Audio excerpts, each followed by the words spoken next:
we're back on this thing again. This car is a little bit different than when we built the Comet. The Comet was always, we knew what we wanted to do, but we didn't have everything figured out. Basically, building the Comet was kind of like going down a drag strip blindfolded, not at a fast speed. So you're kind of trying to go straight, but you'll just bounce off this wall, you'll change direction, try to keep it straight, you'll bounce off that wall, and you just bounce back and forth. As long as you don't turn the wheel a lot, you'll end up at the finish line. Every time you feel yourself hit the wall, you kind of adjust it back. So that's kind of how the Comet was. I had the Comet for 5 years. This one, we already know where the finish line is, and we already know where the walls are at now, whereas where the Comet, we were kind of finding them. So this one should be a lot easier. So therefore we have things that we want to accomplish, and we're moving at a pretty good pace, and I'm not even really putting a hardcore effort in. Basically, I'm not working on this weeknights really, only weekends, and I'm relaxing a little bit more on the weeknights, spending a little bit more time with the wife and other stuff. So the goal for this weekend, y'all are like a whole week behind, I think, a weekend behind. We'll try to catch you up this weekend. We want to get this front end off. I talked to Mike. Mike is going to take the frame, the wheels, the motor, the transmission, the steering column. I don't want none of that. I want the dash and the shell of the car, the hood, the bumpers. That's it. That's all I want. I don't want nothing else. It's trash.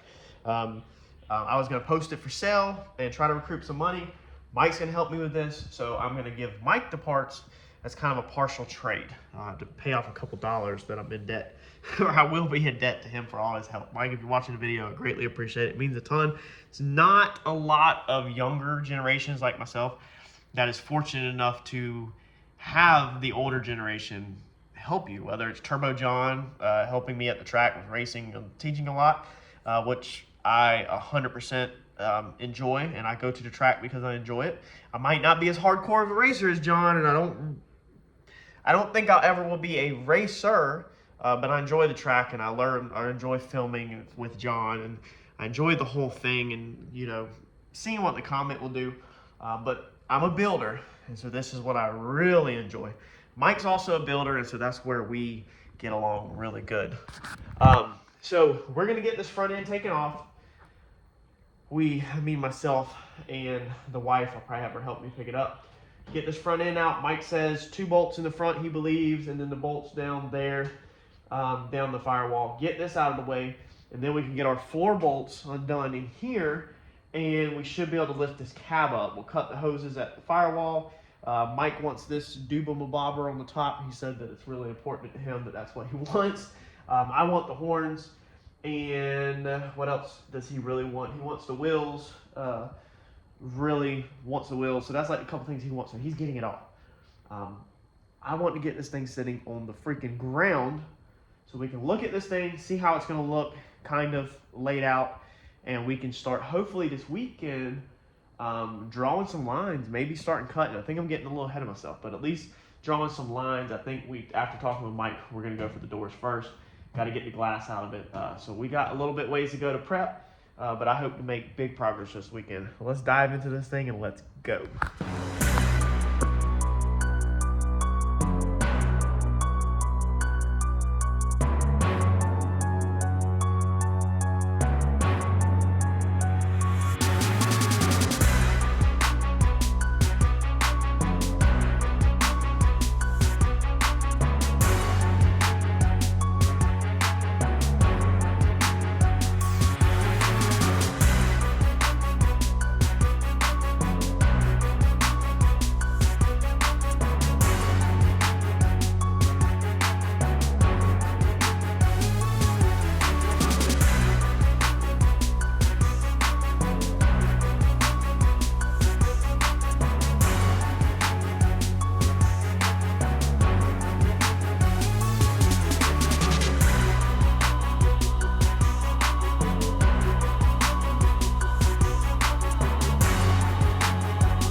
What do you think about this? What happened? Where'd everything go? I don't know. Come here. What? Look at it. What do you think about it? Poop. Poop. Is it dirty? Mm-hmm. Look at all that. It is gross, ain't it? Uh-huh. Is it poop? No, it's grease and dirt. Bleh. Is it yucky?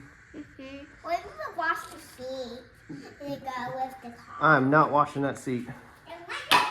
We're going to give that seat to somebody for free so they can have it. Why? Well, if somebody else wants it, we'll give it to them. All right, so you ready to get all this yucky stuff out of here?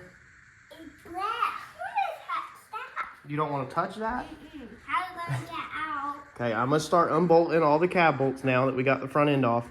And they're probably going to be rusty and a little bit seized. So we're going to work through that, get all the cab bolts undone. And then we're going to work on picking the cab bolts up, or picking the cab up, get it disconnected from the frame. The cab bolts. The cab bolts are right here. This is where this body is bolted to the frame. There's going to be a couple of them throughout the whole car. How old is it? This car is really old. Why? It just is. So, Why not? look, this car has seen, so you understand, this car has seen Santa Claus 75 times. What? Why? Yeah, because it's 75 years old, so it has went through 75 Christmases. All right, well, let me get started on getting the cab bolts. A lot. Start getting the cab bolts undone. This thing looks like a little band. Yeah, and then we'll get this thing up and get this out of here.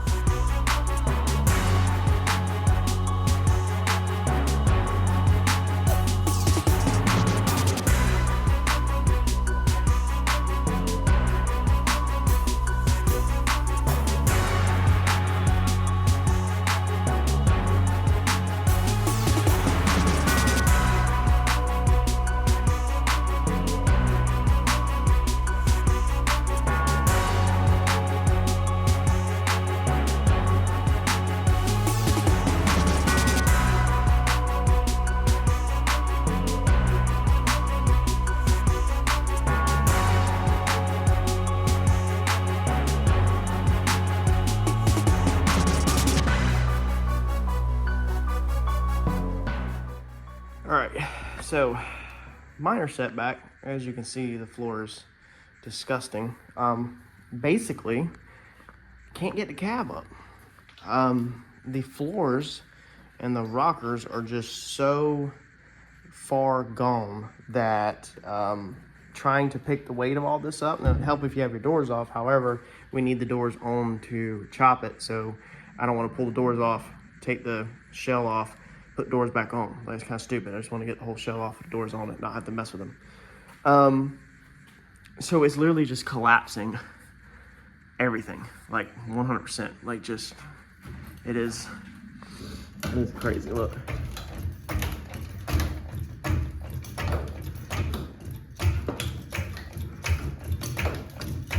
So I mean, we can push that up in there, but I mean, the flange, the pinch wheel is gone. There's supposed to be a pinch wheel there. It's gone. So it's pushing.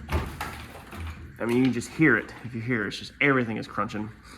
And my plan originally was to pick this thing up, basically get it up, get blocks on this side, blocks on that side, run 4x4s underneath it, roll the frame out from underneath it, and get it back down on the ground. However, we have to have this thing like square decently to chop it.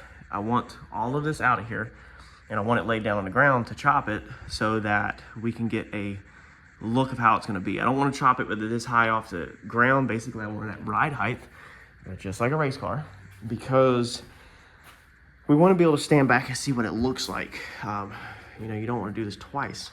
So the doors need to be on the ground. Now, from right here, okay, right here to the bottom of the door, all this rusty stuff, this rocker, my plans are, it could change, my plans are to come straight across there and cut that off. So that's gonna take a good 2 inches out of ride height right there. And I wanna take that, cut that off, cut the bottom of the fenders off, everything. And I want the doors, the bottom of the door, to have about a 1 inch gap when it's laid out on the ground. So therefore, all of that rust down there doesn't affect me. It's affecting me at the moment getting it off the frame, But once we're done, we'll be coming right here and cutting through all of this. And basically now what we have decided is we're not using any of the factory frame, is we'll just build a tube chassis. So we'll basically do it kind of like if you ever seen a no prep car built. A lot of y'all have racing backgrounds where they, you know, use a factory body like Justin Swanson's Lexus. You take the body of a real car and you just cut the shell, the floors, everything out of it, and you build a chassis and you build a car around the shell. And then you know, take the shell off and blah, blah, blah. So that's basically the route we're gonna take. And that's the reason why I just want this thing on the floor, because that's where it needs to be. It needs to be, the doors need to be about 1 inch off the floor.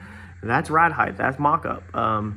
So therefore, if we got it like that, we chop the top, we see what it looks like, and then we can literally, you know, start cutting the floors out, or, you know, we could pick it back up, get it on crib blocks, cut the floors out and everything, sit it back down and build the tube chassis with the wheels and everything with it literally on the floor, tack it together, you know, lift it up, up, down, up, down, up, down. You know the deal. Welding underneath and all that. So I can't get it off the frame. I'm afraid that I'm gonna distort the body. Now what I wanted to do was get it off the frame and then X-brace it with it just relaxed, sitting flat on the ground on the rockers. I figured there was enough rocker left to support the weight of the body and sit it on the concrete, then climb inside and X-brace it. You know, I want this junk out of here.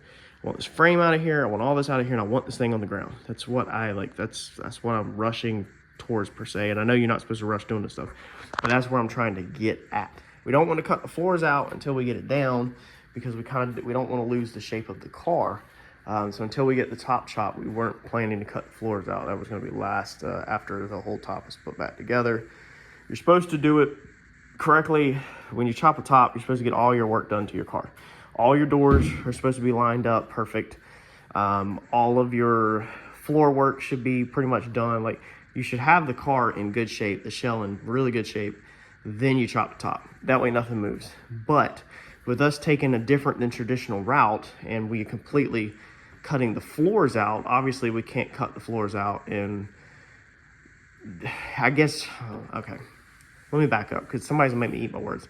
I guess we could cut the whole floor out, build the tube chassis, build all that, and then chop the top last. But we want to get the top chop first so we can visualize and build from there. And also we can't build tube chassis until top chops, because the whole back is getting cut and moved forward. So like, there's a lot going on here. Basically, this is not a traditional chop. I mean, it's just taking the shell, cutting the floor out.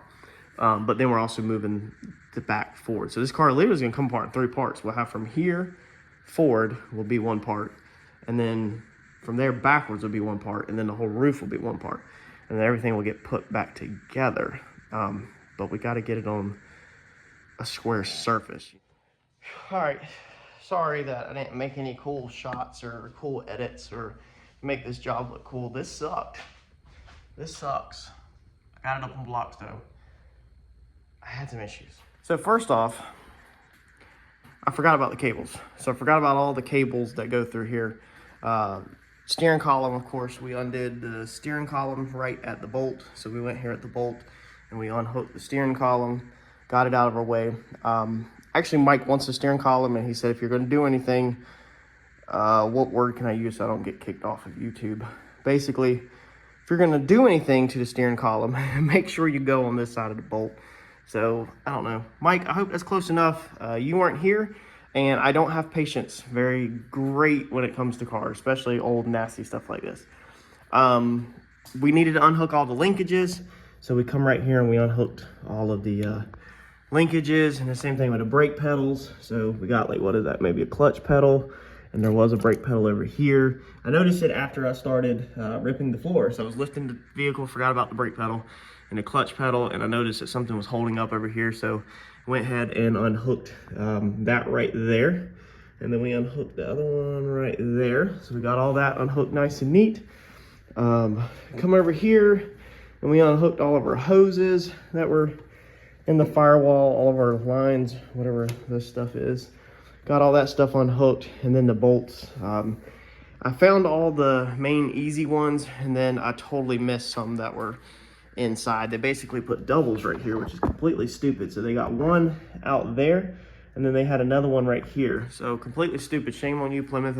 I guess whoever designed this back in the day, y'all were smoking doobies, I guess. No reason for two bolts side by side in the frame. And then the rear, finally got it up. For the life of me, I could not figure out why this thing wasn't up or coming up. So I had an extreme amount of pressure in the floor. What was left had the whole back like bowed up. Basically was saying the whole back was bowed up, but I was just at a point where I didn't care. Didn't care if I twisted the body, didn't care if I messed anything up. I just wanted it off. We'll deal with it later. I just want this nasty stuff out of here. And finally, I had all the bolts out. There was nothing hung up in the rear. It was literally just, I think just the bolts were hanging up on the threads. And then finally, all of a sudden, it came loose and the bolt come out. So everything was being held by the two I missed in the back. So we've got it up right now on blocks, which actually that's not even on nothing hardly. This one's holding the pressure right now because that front corner is a little bit higher. And then we got it up on this. So this frame should be, yeah, it's free from the cab right now. Cab needs to be higher than this though. This ain't gonna work to get the cab out of here, but it is 100% free, and I can see that it's 100% free and it is ready to go. So it is 4 o'clock Friday afternoon. I think I'm gonna call it quits. Go hang out with the wife and Harper for the rest of the afternoon because it's just too late to mess with this. Basically, in certain situations, it's 4 o'clock, okay? So if I go to the shop, grab the car hauler, the flatbed, move everything in the driveway, get the trailer in position, jack the cab up more, I'm gonna stick 4x4s across it left to right. So basically I'm gonna stick 4x4s across the crib blocks. I got more crib blocks at the shop I gotta grab, probably. I don't know, might be enough here. Basically by the time you do all that, winch this thing on the trailer, take this thing to Mike's house, drop it in Mike's yard, go put the trailer up, come back home, you're talking 7, 8 o'clock. And 7 o'clock at least, 6, yeah, 7. You wasted your whole afternoon working on the car. So we're not doing that stuff no more. We're pacing ourselves. Like I said, if we can get 3 years out of this project, it'd be cool. I'm not gonna slave away. I've spent all afternoon out here. But I mean, we're making good progress. Making good progress extremely fast. Now the other door over there didn't want to open when everything was binded up. This one, it opens now. It's still sagging. It's sagging right here. It's touching. It's been sagging for a really long time right there. It's been hitting. And it was sagging. I checked all the gaps before I took the car apart or got it off the frame, and it was already sagging there. So I think that the center might be bowed a little, and the frame was also bowing. So I'm curious when we get this thing down on blocks at ride height, if I put a little pressure right here at this post, if that will straighten my gap out. And if that does, then perfect. We know that we just need to put some structure in there temporary while we're chopping the top to get our gaps right. These gaps over here was perfect before, and they still look really good now, even though it is hanging. So it still opens and closes. I think it's dragging the top just a little bit, it feels like, or something, but it definitely has no support. I mean, you got support in the front and the rear, so the whole weight of the car is bowing in the center right now. Stay tuned. We'll get this frame out of here. We'll get this thing on the ground.